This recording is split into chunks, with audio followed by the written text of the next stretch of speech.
First week with the Wallabies players back, what's it been like? You found your feet? No, they've been good. Returned in pretty good shape. Obviously, they had a long year, so needed a break. So they enjoyed their 6 weeks off, but got through some work, obviously, and I think they're just excited to be back. They've obviously been watching what the boys have been doing here, and they've been training pretty hard, and knew that they needed to come back in a condition where they would slot in without any issues. But with their experience and their voice, it brings a whole lot of energy with it, and training's certainly gone up a gear, which is exciting. Blue cap, blue jerseys out there, but blue shirts. What's it like? You kind of got your head around the fact that you're no longer at the Brumbies? Oh, 100%, mate. I haven't been there for a number of years now, so I'm living in Randwick, not far from you, Christy, and loving life in Sydney, mate. It's beautiful. Dan, can you speak about that move home? Like, was that something you expected to be back this soon? Like, what sort of drove you to sort of come back and take this job? Well, no, it wasn't expected. Obviously, I signed a 3-year contract, but I won't go into detail in and around that. Some relationships just don't work, and that was it. So, but I was genuinely interested in this and excited about it because of the talent that's available here. You look at the facility that we work in every day. We've got a beautiful stadium, and I know there's a rugby community in New South Wales that's crying out to get behind a team. You can see that simply through Shoot Shield and the crowds they get at club rugby. So we've just got to give them a reason to get behind us. I guess the results didn't go Tasmania with the Spurs last year, but what have you been impressed with just how this group's applied themselves and really sort of used that as fuel for this upcoming season? Yeah, I just think their buy-in has been excellent. That they're as determined as anyone to turn things around, and it's going to take some time, and we need to be patient and understand that there's a lot of talent out there. This group's never played a game of rugby together, and we've never coached them in a game of rugby yet, the majority of them. So we need to be patient, but I think the most impressive thing has been their attitude and their character. They're a good bunch of young blokes. Obviously, Monday you were back. We saw Joe Schmidt training in a number of positions for the Wallabies. Have you any idea where you'd like to play him, and has there been any talks with RA about where his best position is? Well, I talk to Joe often and have done for a while now, so and we'll continue to do that, as in Joe Schmidt, and obviously also talk to Joseph about it as well. So, I've got some ideas, but I'll keep it as a surprise for now. Speaking of Joe Schmidt, we know you're just in the door, but have you had any approach from Rugby Australia about potentially the Wallabies job or no contract?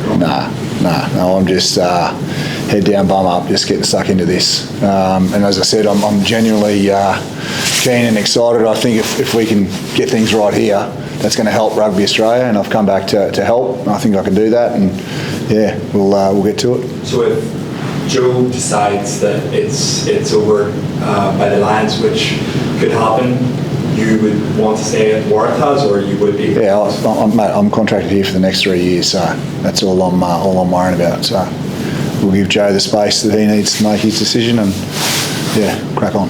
The Sydney audience isn't generally patient, particularly when they have a star-studded roster like it is. It's beefed up in the last couple of years. Yeah. How are you going to manage that? And do you think that you actually can have the patience?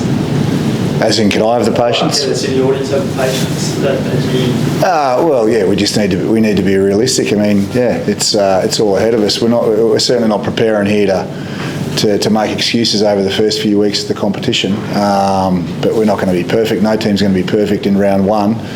I'd like to think that we'll be fit and we'll be well prepared, and we'll play with a whole lot of fight and play to the strengths of the squad that we've got in front of us.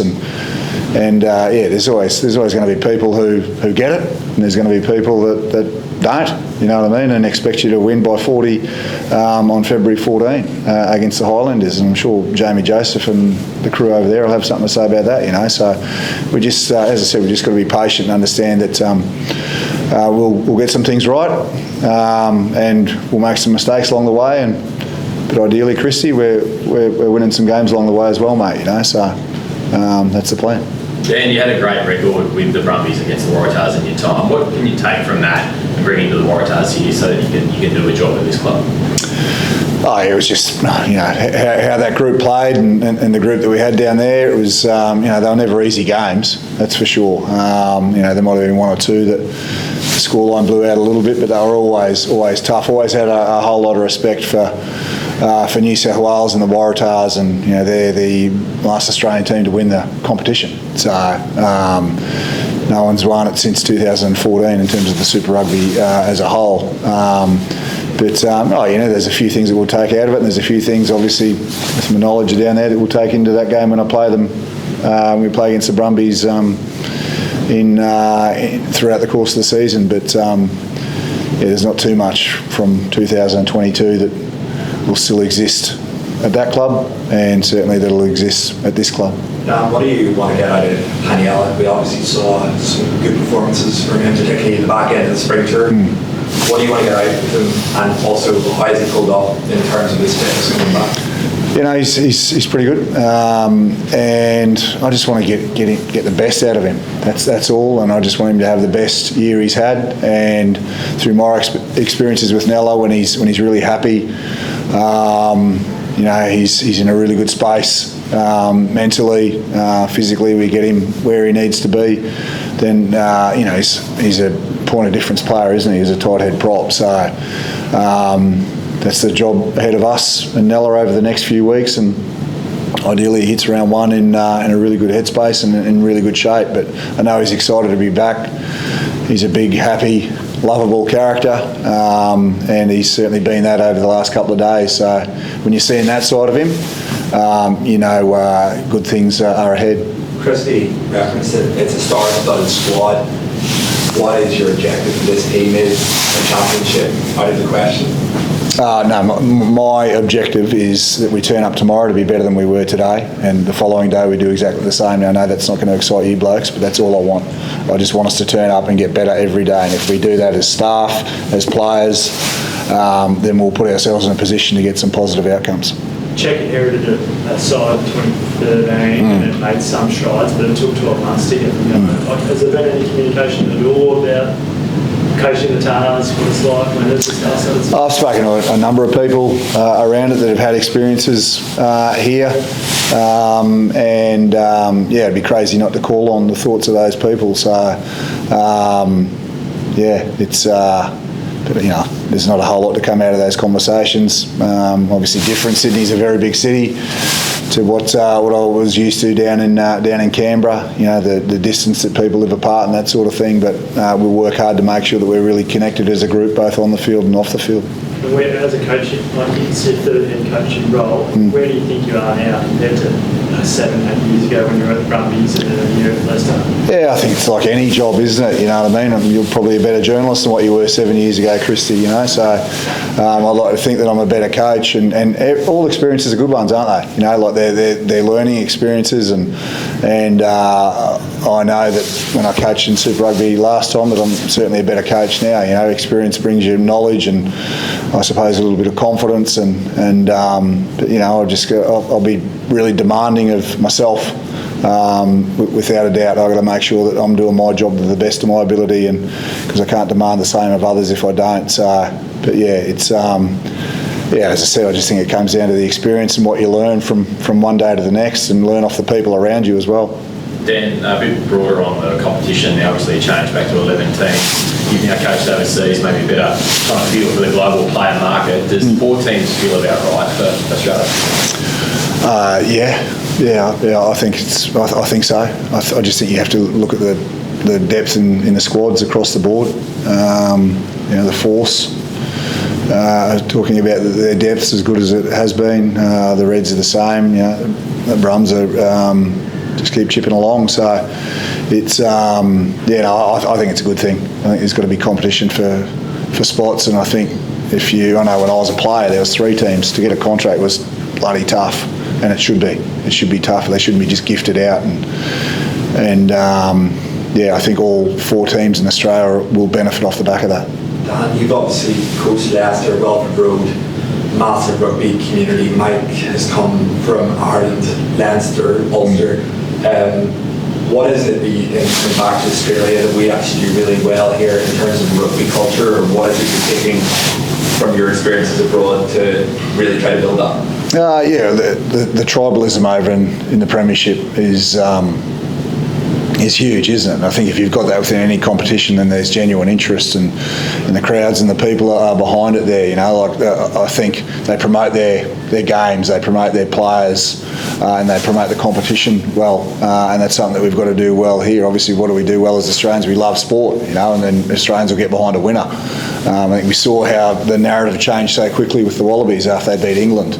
People are just dying to get behind, dying to get behind rugby now, and dying to get behind the Wallabies, and obviously New South Wales behind the Waratahs. So, and what do we do well is, there's a whole lot of talent out there. We just got to nurture and foster that talent and get the best out of them, and we'll see where we get to. What was it that impressed you about Joseph for the Wallabies, just in terms of how he played? What was one thing that really caught your eye about just how well he adapted into that role? Yeah, I think his talent is obvious. He's a big physical bloke. He's tall, rangy, good size. He's got offload. He can kick. He's powerful in contact. He's aggressive. The thing that's impressed me most is his desire to want to work hard on his game. And his character. He clearly comes from a really good family, and he's the first on the field, he's the last off it. I've noticed that, and within any drill, he competes. He competes hard, and if I think any rugby player has that desire and that work ethic, they'll get the best out of themselves. And he's obviously been blessed with a whole lot of talent on top of that work ethic, and when you got both of them, it's pretty scary. Do you rate his rapping ability? Sorry? Do you rate his rapping? I couldn't give anyone I couldn't judge anyone on their rapping, that's for sure. I'm no dancer. What are the more technical aspects Joseph maybe needs to get a bit more up to speed with? He's obviously been playing the league the last 3-4 years. Yeah, I mean, obviously breakdown, isn't it? The breakdown's important, and it's and just how effective he can be at a breakdown defensively as well. You know what I mean? He's a big body, and you want to play off turnover attack opportunities and force turnover through your defence, and he can be a real threat in those wider channels there. So, but I think just around the breakdown and probably the tackle is different in rugby league.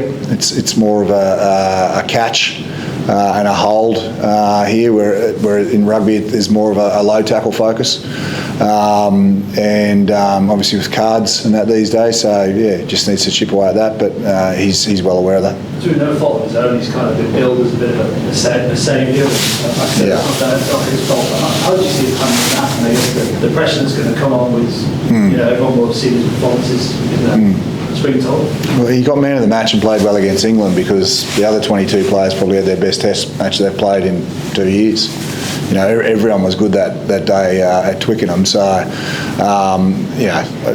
it's madness to think that an individual, we're not playing under 8s here.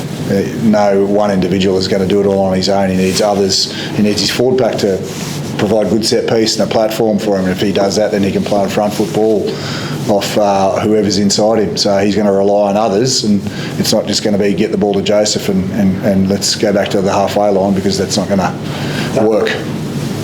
And I was just going to ask as well, obviously Waratahs, there's a link with RA and the Wallabies. You're saying you're speaking to Joe a lot. How are you going to find that relationship? You're used to your own autonomy, you're the guy calling shots. I know that's still the case, but having a guy, how does that dialogue work? Is it... Yeah, it'll be no different to how it has been in the past. I'm not going to tell Joe what to do, and he won't tell me what to do. We'll do what's best for, if we're talking about individuals, we'll do what's best for individuals. It's always been the way, and you've got to work together, and it always comes back to what's best for the player. But yeah, there'll be no issues there with button heads around Joe wanting us to coach a certain style or that sort of thing. He's a good man and knows that everyone does things their own way.